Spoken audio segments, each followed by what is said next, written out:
Papasan niya po ako niya.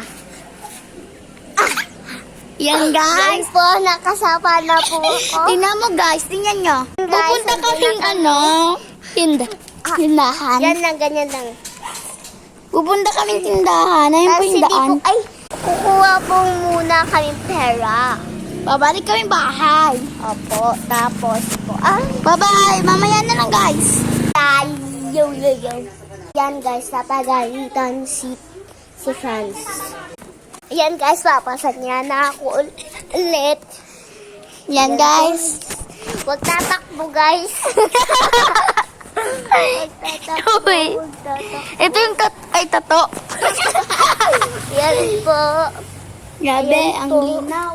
Yan po. Tandaan. Pinaglag kayo. Ayan po ang daanan namin. Oy, tapos na. Ako Ayan na po nga. si ate, meron pong